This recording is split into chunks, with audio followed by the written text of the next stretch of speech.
فبأي آلاء ربكما تكذبان السلام علیکم ورحمۃ اللہ وبرکاتہ۔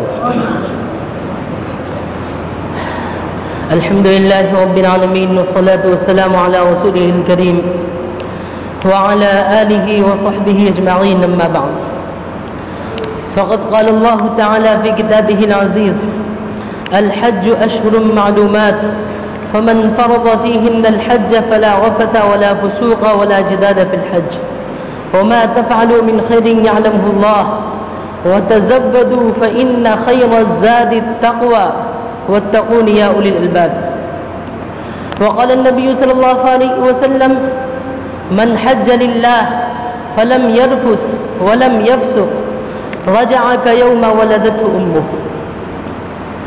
وقال النبي صلى الله عليه وسلم: العمرة إلى العمرة كفارة لما بينهما والحج المبرور ليس له جزاء إلا الجنة، او كما قال علیہ الصلاۃ والسلام۔ میرے محترم بزرگوں، دوستو، یہ ذوالقعدہ کا مہینہ چل رہا ہے۔ ابھی حج کے قافلے بیت اللہ کی طرف رواں دواں ہیں۔ اللہ کے رسول صلی اللہ علیہ وسلم نے ایک حدیث میں فرمایا، اسلام کی بنیاد 5 چیزوں پر ہے۔ اس میں سے ایک ہے شہادت اللہ الہ الا اللہ، سب سے مضبوط اور بنیادی ستون ہے کہ اس بات کی گواہی دینا کہ اللہ کے علاوہ کوئی عبادت کے لائق نہیں، اور حضرت محمد صلی اللہ علیہ وسلم اللہ کے رسول ہیں، جس کے بغیر اسلام کی عمارت کھڑی نہیں ہو سکتی۔ اور دوسرا ستون ہے نماز قائم کرنا، اس کے بعد ہے زکوٰۃ ادا کرنا، رمضان المبارک کے روزے رکھنا، اور سب سے آخری کڑی جو اسلام کی ہے، جس کے اوپر اسلام کی عمارت کی تعمیر مکمل ہوئی ہے، وہ ہے بیت اللہ شریف کا حج کرنا۔ اللہ کے رسول صلی اللہ علیہ وسلم کو سب سے آخری میں حج کرائے گی۔ اور جب آپ حج کے سفر پر تھے، اس وقت اسلام کی تکمیل کا مژدہ سنایا گیا: الیوم اکملت لکم دینکم واتممت علیکم نعمتی ورضیت لکم الاسلام دینا، کہ آج کے دن ہم نے تمہارے اوپر تمہارے دین کو مکمل کر دیا، تمہارے لیے دین اسلام کو ہمیشہ کے لیے منتخب کر دیا، اپنی نعمتیں تمہارے اوپر مکمل کر دی۔ اس دین کی تکمیل کی خوشخبری اللہ تبارک و تعالیٰ نے حجۃ الوداع کے اندر، عرفہ کے دن، جو یہی جمعہ کا دن تھا، عصر کی نماز کے بعد رسول اللہ صلی اللہ علیہ وسلم اپنی قصوہ نامی اونٹنی کے اوپر سوار تھے، اس وقت یہ آیت نازل۔ اس لیے حج ایک عظیم الشان فریضہ ہے۔ علماء نے لکھا ہے کہ اللہ تعالیٰ نے اپنے بندوں کے اوپر جو عبادتیں فرض کی ہیں، اس کی 2 جہتیں ہیں۔ بعض عبادتیں وہ ہیں جو جانی عبادت ہیں، جس میں انسان کے اعضاء اور جوارح کا دخل ہے، اس کی طاقتوں کا دخل ہے، جس کی ایک نظیر ہے نماز کا قائم کرنا، روزہ کا رکھنا، یہ جانی عبادت ہے۔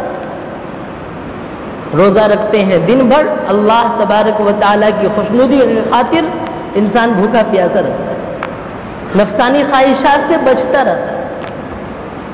اور نماز اللہ تبارک و تعالیٰ کو یاد کرنے کے لیے انسان قائم کرتا ہے کہ اس کا کنیکشن رب دو جہاں سے کیا ہے، جڑ جائے، خالق کائنات سے اس کا کنیکشن جڑ جائے۔ اس کے لیے اللہ تعالیٰ نے نماز دی۔ بعض عبادتیں وہ ہیں جو مالی عبادتیں ہیں۔ عبادات کی دوسری جہت کیا ہے؟ اللہ تبارک و تعالیٰ نے عبادات فرض کی ہیں، اس میں مال دیا ہے، زکوٰۃ میں مال ادا کرتے ہیں، صدقۃ الفطر میں بھی مال دیا جاتا ہے، یہ مالی عبادت ہے۔ اور حج ایسا فریضہ ہے جس کے اندر دونوں جہتیں جمع ہیں، یہ جانی عبادت بھی ہے، مالی عبادت بھی ہے۔ یہاں سے بیت اللہ تک کا سفر اور وہاں سے عرفہ، مزدلفہ اور مختلف مقامات سب کو طے کرنا یہ مشقت والا عمل ہے. اس لیے حاجی جب احرام باندھتا ہے، لبیک کہتا ہے، تو اسے دعا سکھلائی گئی. جب نیت کرتا ہے اللہم انی ارید الحج فیسرہ لی وتقبلہ منی، اے اللہ میں تیرے لیے حج کا احرام باندھ رہا ہوں، حج کی نیت کر رہا ہوں، اس عمل کو میرے لیے آسان کر دے. آسانی کی دعا سکھلائی گئی. کیوں؟ اس لیے کہ مشکل عبادت. حج کے اندر جان بھی لگانی پڑتی ہے اور مال بھی دینا پڑتا ہے. مال کا ایک بڑا حصہ اس حج کے اندر کیا ہے؟ خرچ کرنا. اور انسان کے نزدیک مال کا خرچ کرنا یہ مشکل ہوتا ہے. اس لیے اللہ کے رسول صلی اللہ علیہ وسلم نے اس کی ترغیب دی، اس کے فضائل بیان کیا کہ نفس کے اندر بخل اور شح اللہ تبارک و تعالیٰ نے داخل کیا. اب جس کے سامنے حج کے اوپر ملنے والی فضیلتیں ہوں گی، انعامات ہوں گے، وہ اللہ کے راستے میں مال کو خرچ کرنے سے پیچھے نہیں ہٹے گا. اللہ کے رسول صلی اللہ علیہ وسلم نے اس کی فضیلت سنائی. من حج للہ، جس نے اللہ کو راضی کرنے کے لیے حج کیا، کوئی اور مقصد نہیں ہے، دنیا والے جان لیں، ڈنڈوڑا پیٹا جائے، اس لیے نہیں. مقصد کیا ہو؟ اللہ راضی ہو جائے بس. من حج للہ، اللہ کے لیے حج کیا اور حج کو اس شان کے مطابق ادا کیا جو مطلوب ہے. فلم یرفس ولم یفسق، نہ اس میں رفس کیا نہ فسق و فجور کیا. حج کے شان کے خلاف جتنی چیزیں ہیں سب سے بچتا رہا. بے حیائی کی باتیں نہیں، ظلم و جدل نہیں، لڑائی جھگڑا نہیں، بلکہ اللہ تعالیٰ نے جس طرح حج کرنے کے لیے کہا ہے اس طرح حج کیا. کیا ملے گا اسے؟ اللہ کے رسول صلی اللہ علیہ وسلم نے فرمایا رجع کیوم ولدتہ امہ، وہ حج سے اس حال میں واپس آئے گا گویا کہ آج ہی دنیا میں آیا. آج اس کی ماں نے اسے جنا ہے، بالکل گناہوں سے پاک صاف ہو کر کے آئے. دوسری حدیث میں اللہ کے رسول صلی اللہ علیہ وسلم نے فرمایا الحج المبرور لیس له جزاء الا الجنہ، کہ مقبول حج کا بدلہ اللہ کے یہاں سے جنت کے علاوہ کچھ نہیں ملتا. حج مبرور ہو، مقبول ہو، حج کے سارے شرائط کی کیا ہے؟ رعایت کی گئی ہو، اس کا بدلہ اللہ کیا دیں گے؟ جنت. اس سے کم بدلہ اللہ کے یہاں نہیں ہے. اس لیے یہ ترغیب کی مجلس ہے. اب ہمارے کہنے سے اس سال تو کوئی جا نہیں سکتا، اس لیے کہ فارم وغیرہ سب تک ہو چکا ہے. آئندہ کے لیے ابھی سے کوشش میں لگ جائیے جنہیں اللہ تعالیٰ نے استطاعت دی. اللہ کے رسول صلی اللہ علیہ وسلم نے فرمایا من ملک زادا وراحلۃ تبلغه الى بیت اللہ فلم یحج فلا علیہ ان یموت یہودیا او نصرانی.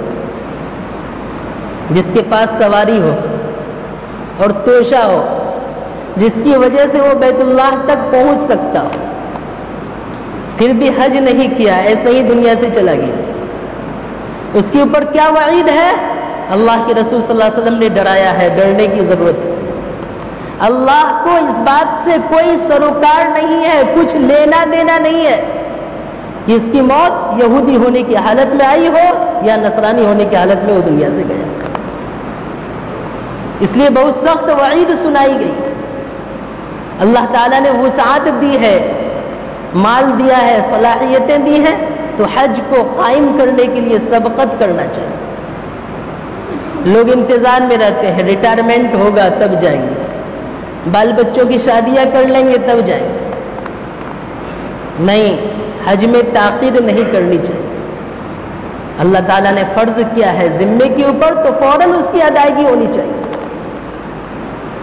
اللہ کے رسول صلی اللہ علیہ وسلم نے سن 10 ہجری کے اندر حج کیا. سن 8 ہجری کے اندر مکہ مکرمہ فتح ہو گیا. اس کے بعد اگلے سال اللہ کے رسول صلی اللہ علیہ وسلم نے صدیق اکبر رضی اللہ عنہ کو امیر الحاج بنا کر کے روانہ کیا. آپ کے ساتھ ایک جماعت تھی. سن 9 ہجری کے اندر صدیق اکبر رضی اللہ عنہ امیر بنا کر کے بھیجے گئے. بعد میں سورہ برات کی کچھ آیات نازل ہوئی, کچھ اعلانات مشرکین سے متعلق تھے اس کے اندر. ان اعلانات کے لیے اللہ کے رسول صلی اللہ علیہ وسلم نے حضرت علی رضی اللہ عنہ کو ان کے پیچھے روانہ کیا.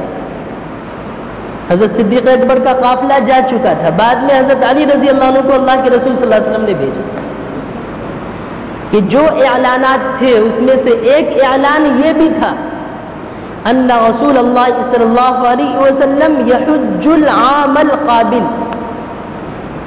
کہ اللہ کے رسول صلی اللہ علیہ وسلم آئندہ سال بنفس نفیس حج کو تشریف لانے والے ہیں. اللہ کے رسول صلی اللہ علیہ وسلم نے 1 سال پہلے اعلان کروایا تھا کہ آئندہ سال رسول اللہ صلی اللہ علیہ وسلم آئے. کیا مقصد تھا اس اعلان کا اور اس کا اثر کیا ہوا؟ مقصد تھا جن پر اللہ تعالیٰ نے حج فرض کیا آج ہی سے اس کی تیاری میں لگ جائے. جن کے اوپر فی الحال فرض نہیں ہے لیکن وہ محنت کر کے مجاہدہ کر کے وہاں تک پہنچ سکتے ہو تو آج ہی سے اس کے سبیل کو اختیار کرنے میں لگ جائے. اللہ کے رسول صلی اللہ علیہ وسلم نے اس مقصد کے خاطر اعلان کروایا. اس کا اثر کیا ہوا؟ جب دوسرے سال سن 10 ہجری کے اندر رسول اللہ صلی اللہ علیہ وسلم حج کے لیے تشریف لے گئے, ایک بہت بڑا مجمع, ایک جمع غفیر آپ کے ساتھ. حضرت جابر رضی اللہ عنہ اللہ کے رسول صلی اللہ علیہ وسلم کی نے جو حج کیا اس کی پوری تفصیل نقل کرنے والے.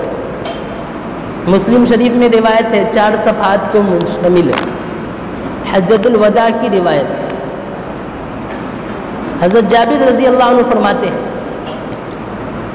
ہم جدھر بھی دیکھتے تھے کیا ہے لوگوں کا سمندر پاتے تھے. دائیں جانب نگاہ ڈالے, بائیں جانب نگاہ ڈالے, آگے دیکھے پیچھے دیکھے, ہر طرف پورا مجمع بڑا. کلہم یلتمس ان یأتم برسول اللہ صلی اللہ علیہ وسلم, ہر ایک یہ چاہ رہا تھا کہ اللہ کے رسول صلی اللہ علیہ وسلم کی نقل اتارے. آپ جس طریقے سے حج کر رہے ہیں اس طرح حج کریں, اس لیے کہ اللہ کے رسول صلی اللہ علیہ وسلم نے اشارہ کر دیا تھا یہی ہمارا آخری حج ہے. خذوا عنی مناسککم لعلی لا القاکم بعد عامی ھذا. حدیث کی کتابوں میں یہ الفاظ ملتے ہیں. اللہ کے رسول صلی اللہ علیہ وسلم نے فرمایا حج کے مسائل مجھ سے سیکھ لو, ہو سکتا ہے کہ آئندہ سال تم سے ملاقات نہ ہو سکے. واضح طور پر اشارہ کر دیا.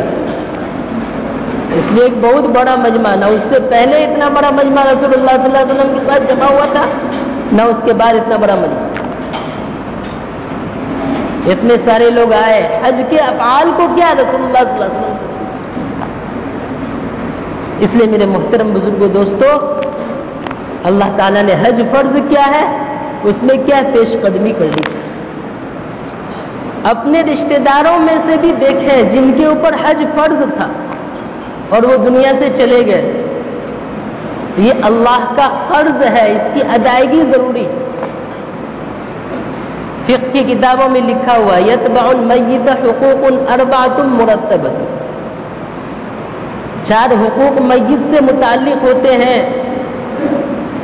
سب سے پہلے اس کی تجہیز و تکفین کی جاتی, دوسرے نمبر پر اس کے جو قرض ہیں اس کی ادائیگی ہوتی, اور تہائی مال کے اندر تیسرے درجے میں وصیت جو کر کے گیا ہے اس کو نافذ کیا جاتا ہے. اس کے بعد جو مال بچ جائے اسے ورثاء کے درمیان کتاب و سنت کی روشنی میں اسے تقسیم کیا جاتا ہے.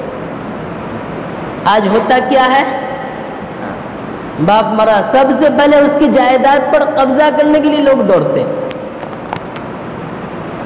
نہیں بھائی, اللہ کا قرض ہے، اس کو ادا کرنے کی کوشش کریں۔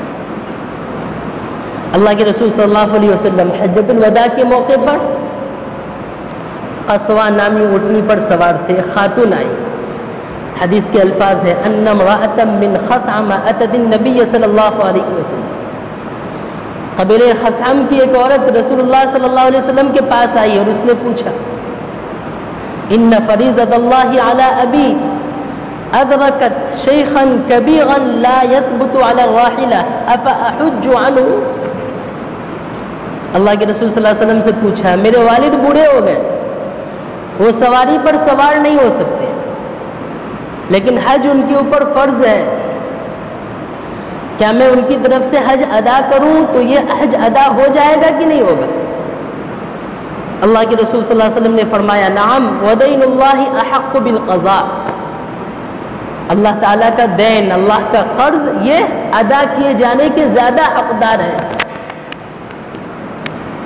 اس لیے میرے محترم بزرگوں دوستو، جن کے اوپر حج فرض تھا دنیا سے چلے گئے، جو ورثاء ہیں ان کے ذمے ہے کیا حج بدل کریں، ان کی طرف سے حج ادا کریں، یا جو جانکار لوگ ہیں ان کو بھیجیں، علماء، صلحاء، اتقیاء، بزرگان دین، بڑے لوگ جو دین کے مسائل سے واقف ہیں، تاکہ یہ فریضہ ان کے اوپر سے کیا ہے ثابت ہو، اللہ تعالیٰ انہیں ثواب عطا فرمائے۔ آپ اس کے لیے پیش قدمی کریں گے، آپ کو بھی ثواب ملے گا، اور کسی کے ثواب سے کاٹا نہیں جائے گا، اس لیے ترغیب ہے حج کی، اور اس میں بے شمار فوائد ہیں۔ قرآن نے بیان کیا لیشہدوا منافع لہم، حج پر لوگ جائیں گے تو بہت سارے فائدے کو دیکھیں گے۔ کیا فائدہ ہے؟ سب سے بڑا فائدہ اللہ کے گھر کی زیارت ہوتی ہے، دن میں 5 وقت خانہ کعبہ کی طرف رخ کر کے نماز پڑھتے کہ نہیں پڑھتے؟ اور ہر ایمان والے کے دل میں اللہ تعالیٰ نے یہ جذبہ ڈالا ہے کہ اللہ کے گھر کی زیارت کرے، تو حج بیت اللہ کے اندر اللہ تبارک و تعالیٰ کے گھر کی زیارت ہوتی ہے، اس کو دیکھا جاتا ہے، اور اس کا جو اثر ہوتا ہے اس کو بیان نہیں کیا جا سکتا۔ خانہ کعبہ پر نگاہ پڑتی ہے تو جلال کی کیفیت انسان کے اندر، اس کے آنکھوں سے آنسو جاری ہوتا ہے۔ حدیث میں آیا اس وقت بندہ جو دعا کرتا ہے اللہ تعالیٰ اسے قبول کر لیتا ہے، دعا کی قبولیت کا یہ موقع ہے خانہ کعبہ کی زیارت۔ اسی طریقے سے مختلف مقامات ہیں، متبرک مقامات، مقام ابراہیم ہے، زمزم ہے، صفا مروہ ہے، عرفات کا میدان ہے جو میدان حشر کا ایک نمونہ پیش کرنے والا ہے۔ یہ ساری چیزیں ہیں جو حاجی کو حج کے دوران جو ہے کیا ہے پیش آتی ہے۔ اسی لیے علماء نے فرمایا یہ حج جو ہے یہ موت اور ما بعد الموت کے مراحل کو سامنے لانے والا ہے، اس سے یاد آتی ہے کہ انسان کو مرنا بھی ہے، موت کی یاد دلاتی ہے، موت کے بعد جو مراحل پیش آنے والے ہیں قبر حشر کے اندر، اس کا ایک نظارہ دیکھنا ہو تو حج کو جائیے،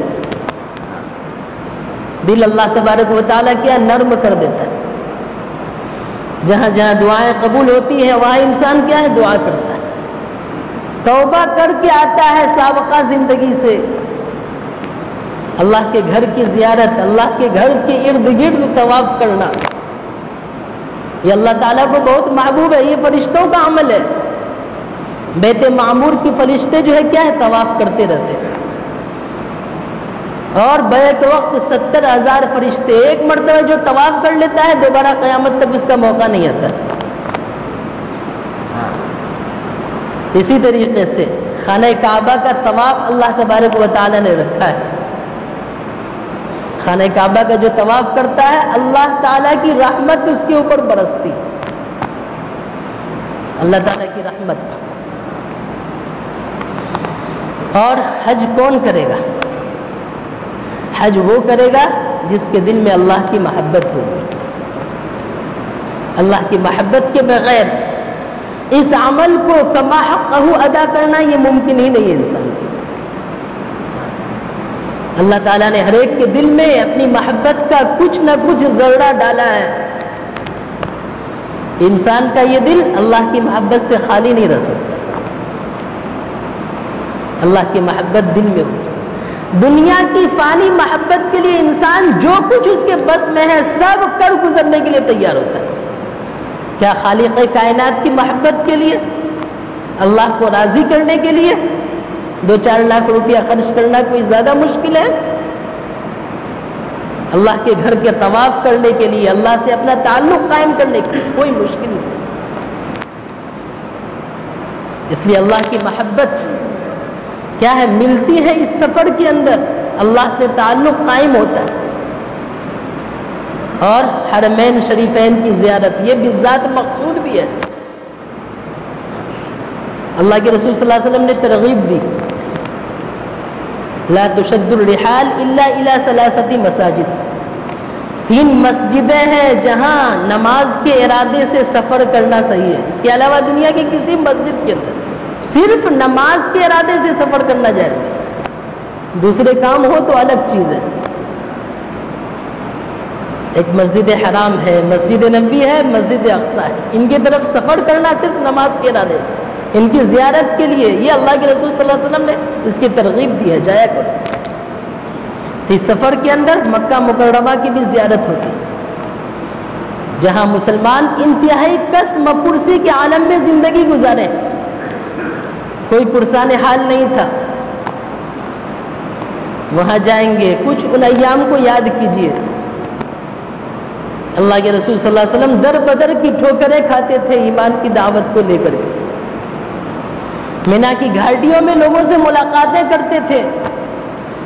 ہے کوئی جو مجھے ٹھکانہ دے تاکہ میں اللہ کے پیغام کو پہنچا سکوں؟ آپ وہاں جائیے گا، اس سبق کو یاد کیجیے گا، سمجھ میں آئے گا کیسی پریشانی اللہ کے رسول صلی اللہ علیہ وسلم اٹھاتے. اور پھر مدینہ منورہ منتقل ہوئے. وہاں سے اللہ تعالیٰ نے پوری دنیا کے اندر اسلام کے اس پیغام کو کیا ہے؟ عام کیا. اس لیے اس سفر کے اندر دونوں جگہ کی زیارت ہوتی ہے، مکہ مکرمہ اور اسی طریقے سے مدینہ منورہ. اور دنیا کا ہر طبقہ وہاں پہنچتا ہے. اللہ تعالیٰ نے مختلف طبقات میں لوگوں کو بانٹا ہے، مختلف خاندان قبیلے کے اندر. ہر ملک کے لوگ جاتے ہیں، کالے بھی ہوتے ہیں، گورے بھی ہوتے ہیں، ہر زبان کے جاننے والے وہاں پہنچتے ہیں. یہ زبان کی تبدیلی، یہ اللہ تبارک و تعالیٰ نے اسے اپنی نشانی قرار دیا. یہ اللہ تعالیٰ کی نشانی ہے، اس کا مشاہدہ ہوتا ہے. بہت سارے لوگ ہوتے ہیں جو زندگی گزارنے کے لیے ان کے پاس بہت اسباب نہیں ہوتے، ان سے بھی سابقہ پڑتا ہے. اور کچھ رئیس بھی ہوتے ہیں، رؤسا، سب کا لباس ایک کر دیا گیا ہے. احرام کی چادریں 2 چادریں. رئیس ہو اپنی جگہ پر، یہاں آؤ اللہ کے دربار میں تو اس کے لیے ایک کپڑا پہننا ہے. لا فضل لعربی علی عجمی ولا عجمی علی عربی. اللہ کے رسول صلی اللہ علیہ وسلم نے حجۃ الوداع کے موقع پر اعلان کیا تھا، کسی عربی کو عجمی کے اوپر فضیلت نہیں، عجمی کو عربی کے اوپر فضیلت نہیں. اس کا مشاہدہ کہاں ہوتا ہے؟ حج میں ہوتا ہے. ملک کا وزیر اعظم ہو، ایک فقیر ہو، سب ایک ہی لباس میں، سب کی دل کی تمنا ایک ہی ہوتی ہے، اللہ ہماری مغفرت کر دے. اس جذبے کے ساتھ کیا ہے؟ حج پر لوگ جاتے ہیں. یہ سب فوائد ہیں حج کے، بے شمار فوائد علماء نے اس کے بیان کیے. اس لیے میرے محترم بزرگوں، دوستو، آج کی یہ نشست، آج کی یہ مجلس یاد دہانی ہے. اس سبق کو امت بھولتی جا رہی ہے. اللہ تعالیٰ نے موقع دیا ہے، حج کیجئے. اس سے کیا ہے؟ فقر و فاقہ بھی دور ہوگا. تنگ دستی کے اندر جو مبتلا ہوتا ہے، اللہ تعالیٰ اس کو بھی کیا کرتے ہیں؟ دور کرتے ہیں. ایک زمانہ ہندوستان کے اوپر گزرا کہ لوگ یہاں حج سے محروم تھے. کیوں محروم تھے؟ علماء نے شرط لگائی ہے حج کے واجب ہونے کے لیے. اس میں سے ایک شرط ہے مع امن الطریق، راستہ کا مامون ہونا. لوگوں کے ذہنوں کے اندر یہ بات بیٹھا دی گئی تھی کہ ہندوستان سے جو قافلہ عرب کو جاتا ہے اسے لوٹ لیا جاتا ہے. راستہ پر خطر ہے، معمول نہیں ہے۔ اللہ جزائے خیر عطا فرمائے۔ حضرت اورنگزیب عالمگیر رحمۃ اللہ علیہ نے اس سلسلے میں پیش قدمی کی اور علماء کی ایک جماعت تیار کی، اور ان کے سامنے جو ہے کیا ہے ذمہ داری رکھی۔ دیکھو انہیں سمجھایا کہ حج کا سفر یہ عاشقانہ سفر ہے، یہ مشقت والا سفر ہے، گھر بیٹھے حاصل نہیں ہو سکتا۔ اس لیے جسے اللہ کی محبت جس کے دل میں ہو، اللہ کے فریضے کو قائم کرنے کا جذبہ اس کے اندر ہو، وہ اس سفر پر روانہ ہو، اور جسے زندگی پیاری ہو وہ یہی رہ جائے۔ اللہ سے ملاقات کی امید ہو جسے، اللہ کی محبت جسے ہو، وہ کیا حج کے لیے روانہ ہو جائے۔ تو ایک جماعت کو بنا کر کے انہوں نے روانہ کیا، تو پتہ چلا جو مسئلہ تھا راستے کے پر خطر ہونے کا، اس طرح کا کوئی مسئلہ ہی نہیں، بالکل معمول راستہ ہے، وہاں سے ہندوستان والوں کے لیے راستہ کھلا۔ اس لیے میرے محترم بزرگوں دوستو، اللہ نے موقع دیا، 2 سال پچھلا گزرا ہے جس کے اندر سفر نہیں ہو سکا، یہاں جو وہاں کے مقیمین تھے انہوں نے حج ادا کیا۔ اب اللہ تعالیٰ نے موقع دیا، اس موقع سے کیا ہے فائدہ اٹھانا چاہیے۔ کرایہ ضرور بڑھ گیا ہے، لیکن اللہ تعالیٰ نے ایک پھر سے موقع دیا، ایک طرح سے حج بند ہو گیا تھا، اللہ تعالیٰ نے پھر موقع دیا ہے، اس سے فائدہ اٹھانا چاہیے۔ جن کے اوپر بھی حج فرض ہے تشکیل کریں لوگوں کو، جن کے اوپر حج فرض ہے ان کو تیار کریں اس عمل کے لیے، ان کے پاس جائیں، ان کو فضائل سنائیں حج، اور حج نہ کرنے سے کیا کیا نقصانات ہوں گے وہ بتائیں۔ آپ کے کہنے سننے کی بنیاد پر اللہ کسی کو توفیق دے دے، جو حج کر کے وہ آئے گا جتنا ثواب اسے ملے گا، آپ کے کھاتے میں بھی وہ ثواب لکھا جائے گا۔ اللہ تبارک و تعالیٰ سے دعا کریں، اللہ تبارک و تعالیٰ ہم سب کو حج بیت اللہ کی توفیق عطا فرمائے۔ آمین۔ وآخر دعوانا الحمدللہ۔